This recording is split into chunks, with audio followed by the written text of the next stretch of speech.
is, and I extrapolate it by the 12 months, just so you're getting a real picture. So then I just take those, each month. So it would be that divided by 12 and then times 3. And then that gives you a more real picture of where we're at with Got it. revenues. Otherwise, it would look really bad until the end of the year when the transfer's made. So Thank this you. is, Any other questions, comments? Nope. Monte Carlo was great. Keep on moving in the right direction. I'll make the Yes, motion thank to put the financial stat pack and Monte Carlo financials on file. I'll second. We have a motion and a second. All those in favor say aye. Aye. Opposed? Motion carries. Kelly, adopt a flower bed program. okay, so this was a great idea by one of our residents. Donna and Rick Baumgardner contacted me because they're very interested in helping with the sign bed at Hickory Lane Park. So I was like, that's fantastic, but we need to have some kind of an organized program with it. So it was good. I put together a program, and it's already been through the Public Works Committee, so they're good with it, and they think it's great. And it's just a way to get volunteers to help out with some of our parks and some of the spaces in the village. It's kind of a nice way to get people involved. And of course, we always have to be cognizant of liabilities and things like that. So we have to have the liability waiver, and then you'll see it kind of describes some guidelines too, so everybody knows what's expected of them, not only from a volunteer standpoint, but also from our staff standpoint. And then just an application, so we have some information on the folks that would like to do this. And we'll kind of roll out this program and see where it goes. I'm hoping maybe it can grow into even a little bit more, with helping to clean and things like that, so.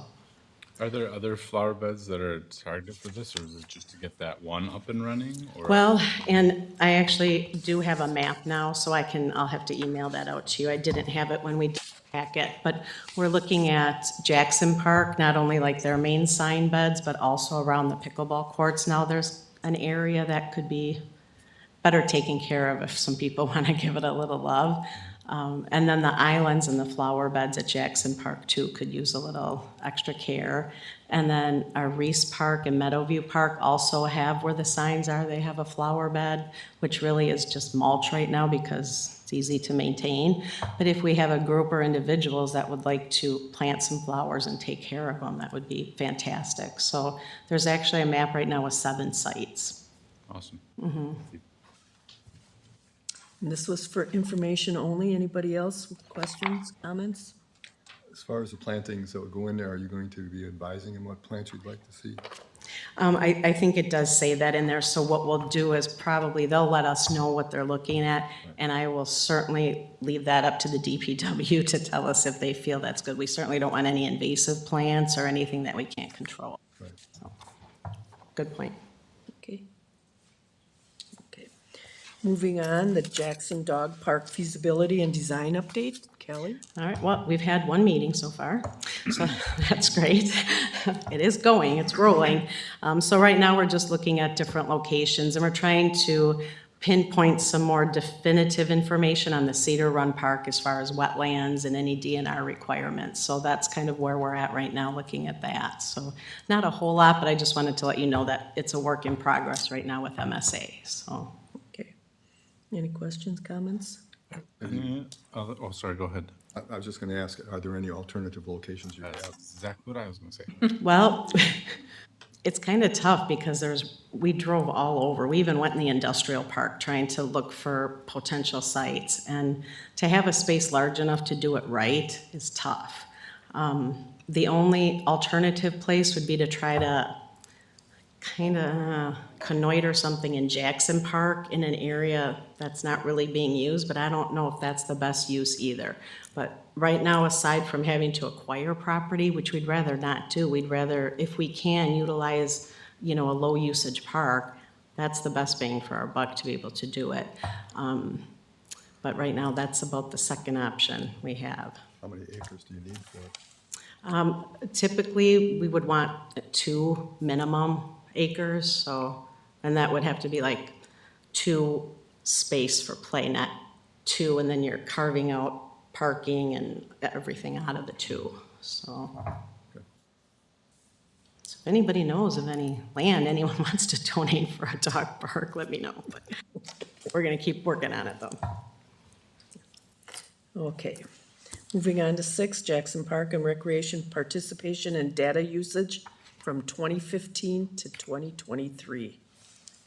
Okay, so with this information, it was just a way to show people the usage, that we have right now with the Park and Rec. And I just want to explain a few things with the chart. So we use a program right now called Rec Desk.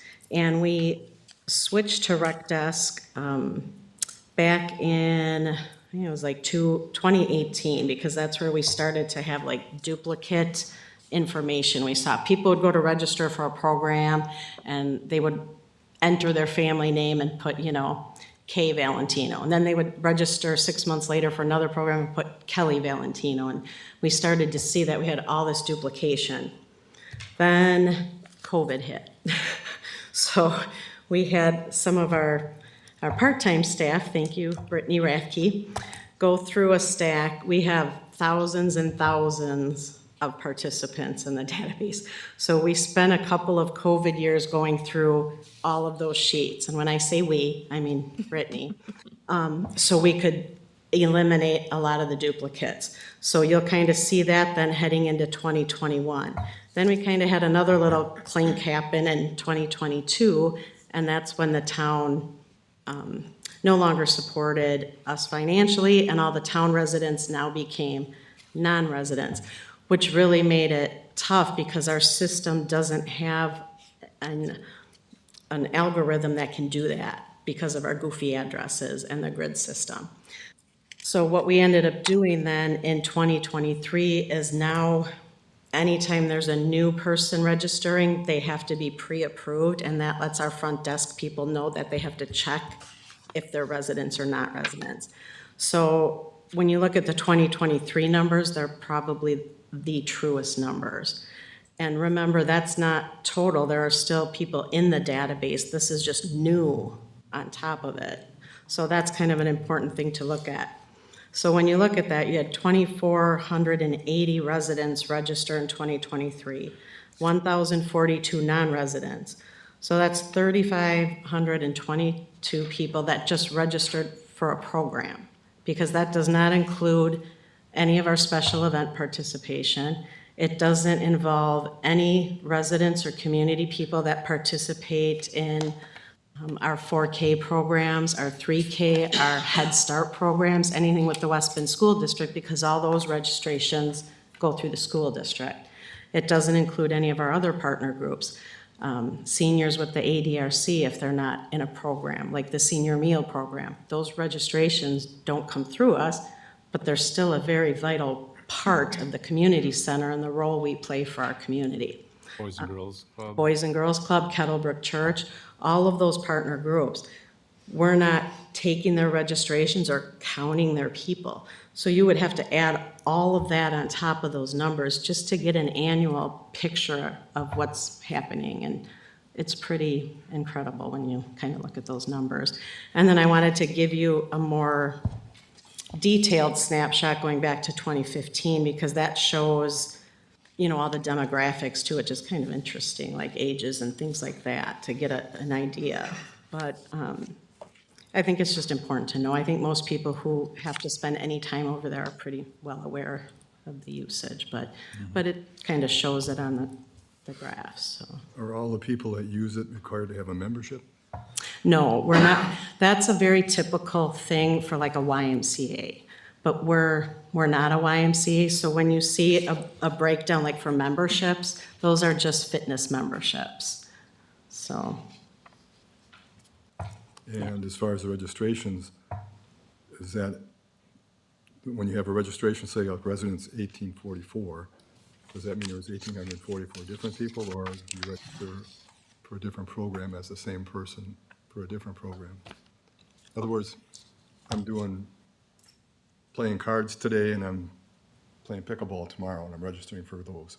Do I show up twice in that number, or do I show up once? If you're doing two separate things, you would show up twice, yes. And let's say you're doing a program that's 12 weeks, 1 day a week, well, then you're only showing up once because you're registering for one program. So it would show you, this would be registration. So if you registered for 10 different programs, that You show up 10 you would, days. yep, you would be counted as 10 different programs.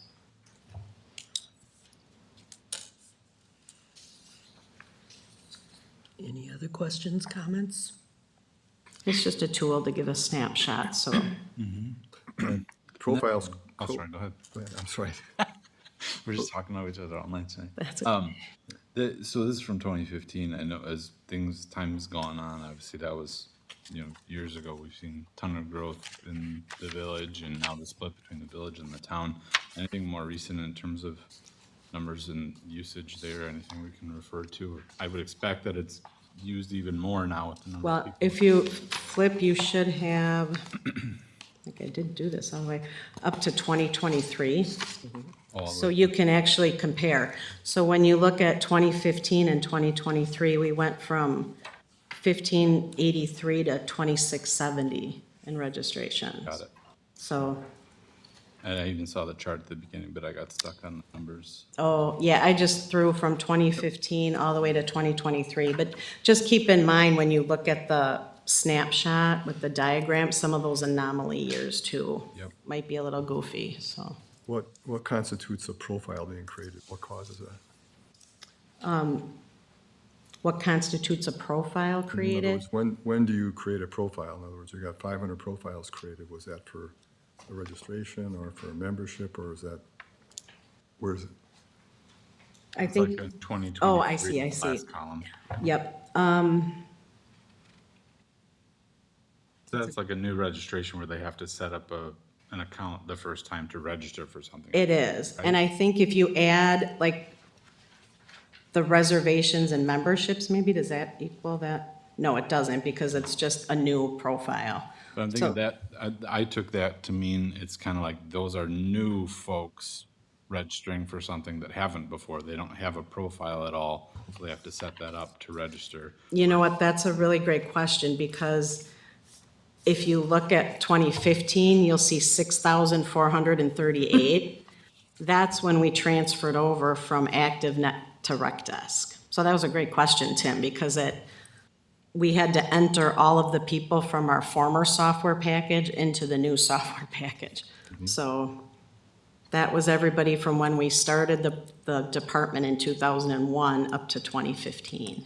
So when you have 500 profiles in 2023, that's 500 new people. Existing people that were already profiled don't go in again. Correct. Yep, good question.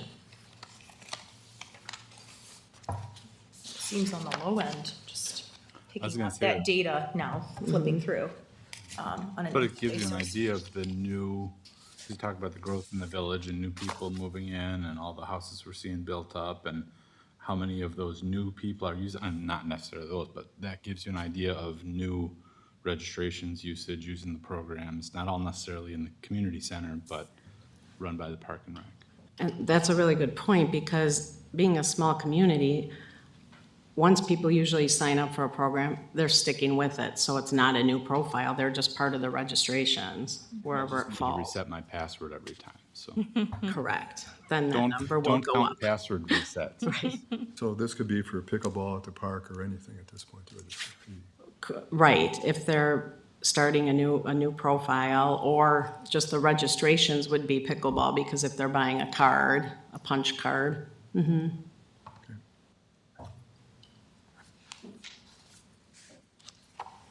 Any more questions, comments?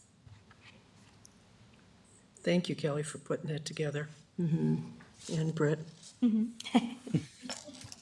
Okay, number 7, 2024 Jackson Community Center Expansion Project Bid Review. We have Jason and Kevin from Moore Construction and Alex from Zimmerman Architectural to do a presentation. Correct, and I'll just kind of warm it up a little. So, as the little memo says, we started this project back with a feasibility study, and that was back in May of 2022, and we've worked through multiple phases. with approvals and things to get to the point where we're at. So last spring is when we had the rough estimate and base design without any details with that. And that's when we were approved to go to bid, to actually do all the specs, do all the fine tuning of the project, and then come back with the real numbers. So we did that, and I don't want to take too much of the guy's thunder here, so I'm going to turn it over to Jason, who will start the presentation, and I don't know if we can flip to that, like some of the pictures and things on there. Can we do that or no? Oh, never, okay. Don't worry about it. They We should can- be able to in their You guys packet. have it on your packet. It's here, Okay, yeah. perfect. That's great. So go ahead. It's all yours. Hello, I'm Jason, Moore Construction. The project was designed by Zimmer Architects. You'll have some of the renderings that they provided of the expansion project. It consists of tearing away the east and west portions of your existing community center. We will be adding to the east a new east entrance to a multi-purpose area, a teen room, and some other areas utilized by teenagers. On the west portion, there will be 3 classrooms for your younger child instruction. There is a large playground that's included on the west side that's also secured.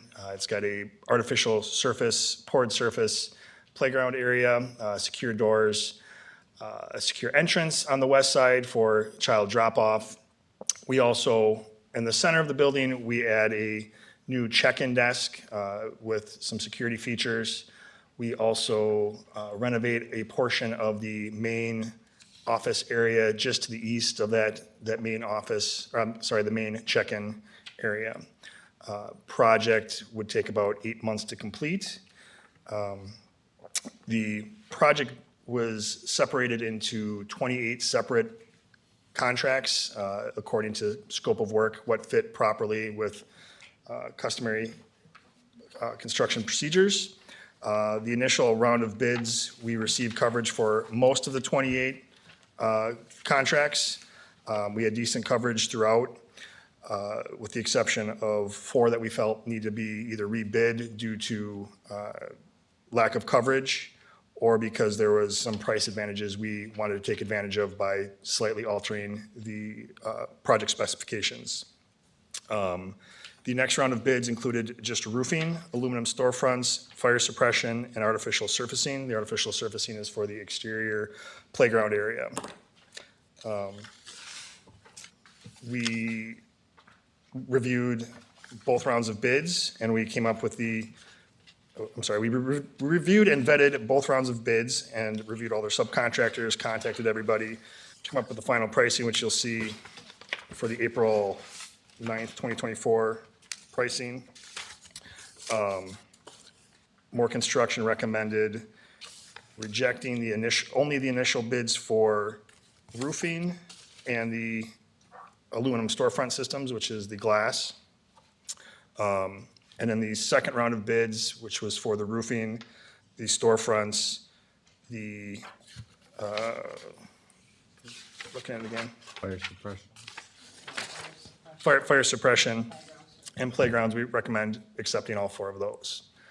I can get into some details on the pricing, but with the pricing reflected on the April 9th, 2024 sheet is where the bids came in. So I don't know if you guys want to add anything to that?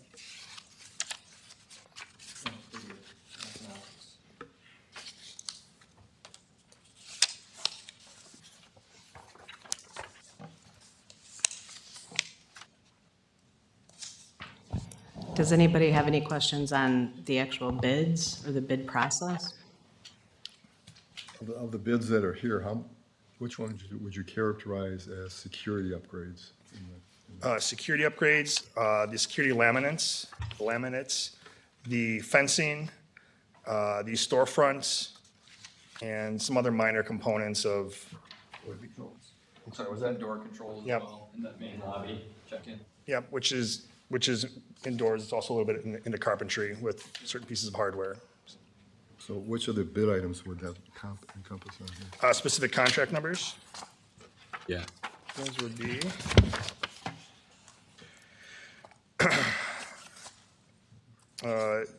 Contract number 6, general trades and carpentry.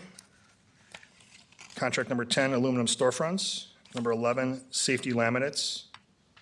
And then, there's some number 3, fencing, 23, fencing. And there is likely a little bit of overlap in number 20, low voltage.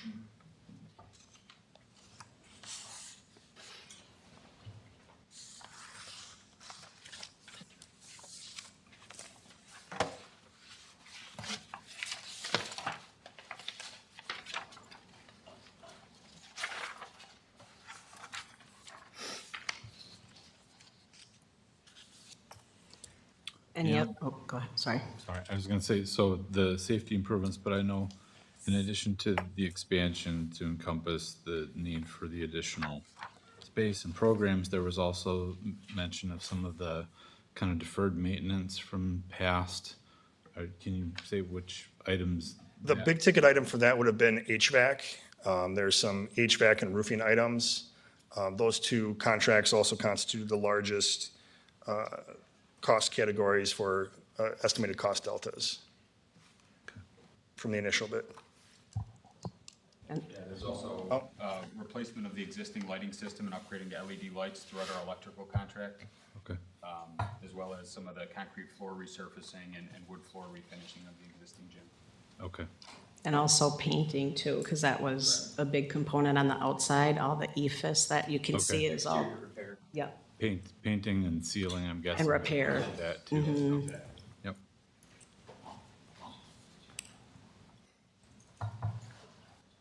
Are you expecting the roofing contract to come in at a lower price in the future or something, or? Coming in the future, no. We were a bit surprised by the initial and even the secondary roof pricing.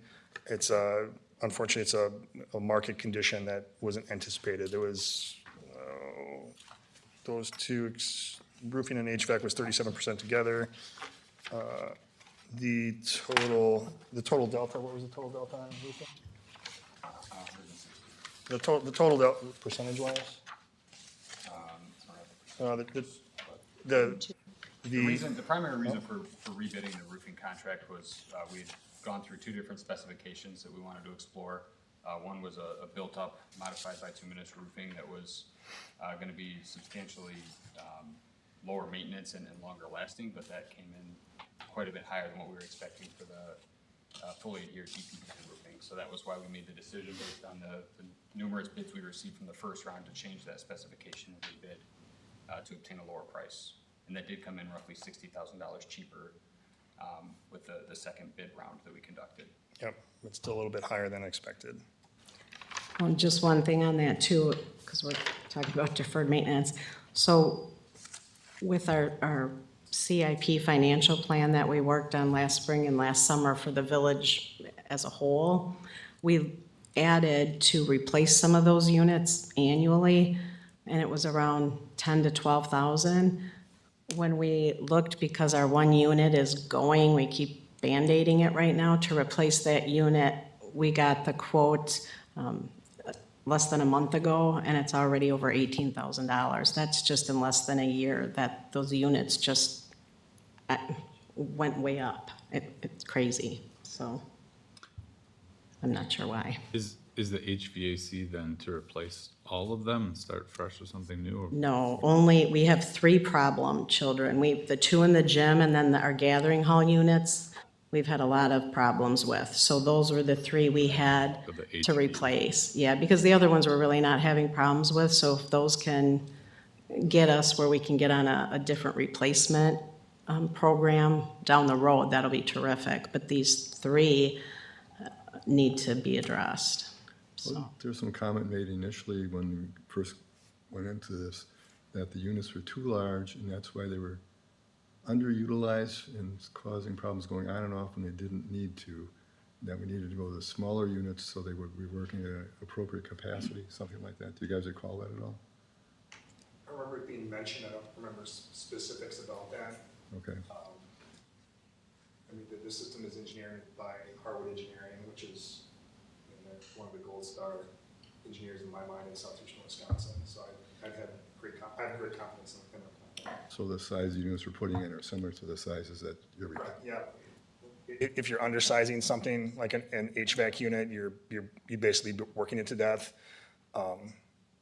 Oversizing it, it's difficult to oversize something where it's, I agree, yeah.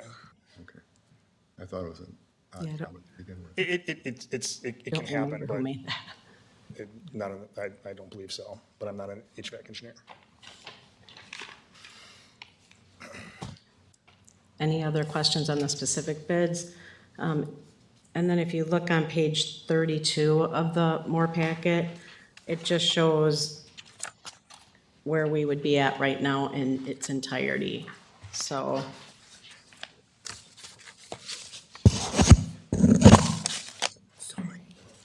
Mine's spinning. Oh, I was looking at that. And this is if you look at the 5,965,760 number, that is everything. That's all the engineering costs. It includes what we've already put into phase one with design. It includes, the construction management fees. The only thing it doesn't is We Energies, any village impact fees or things that our village may charge, or any hazardous waste that we're not aware of, but anything else is in this number, so that's the complete and total number of what we're looking at, and And includes the 5% construction contingency. that's true. So that also includes the contingency, and then, those extra deferred maintenance things too. So it's not all just new construction, it includes that deferred maintenance as well, and that's important to remember there, so. As far as hazardous waste nowadays, certainly even 15 years ago, we didn't use asbestos in anything that I would think. Is there anything else that you could think of that would be a hazardous material? Not really. Lead, asbestos, and PCB waste through light ballast would be the primary waste stream that would constitute a hazardous waste. But in this building, I've got over a decade of just demo experience, and your building isn't a high priority or a high risk for hazardous waste. Okay.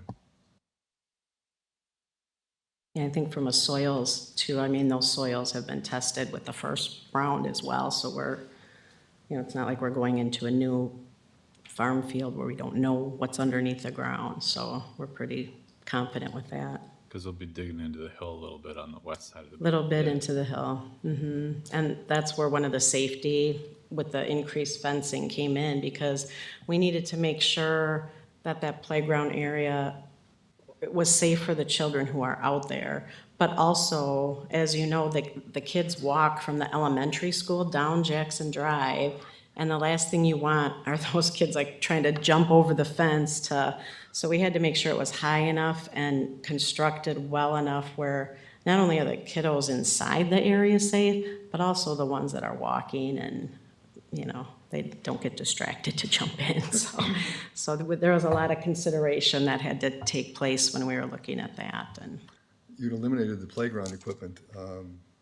Is We that did. something that will be adding in the future if you do this, or? that is something that we decided that we could pull out at this point. We just needed the surface, and we can take what we have for now, and I think that's something we'll be able to work with our Friends group to be able to add apparatus, because we don't want a playground like what you see in Jackson Park or Hickory Lane. We don't need that kind of a playground.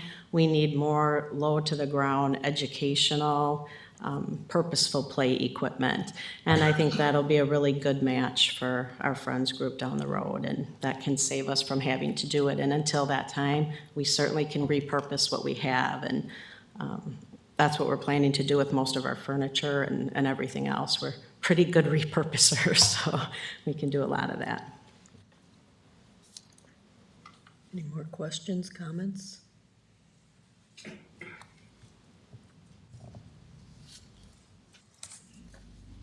Okay, then I think, I'll find my agenda.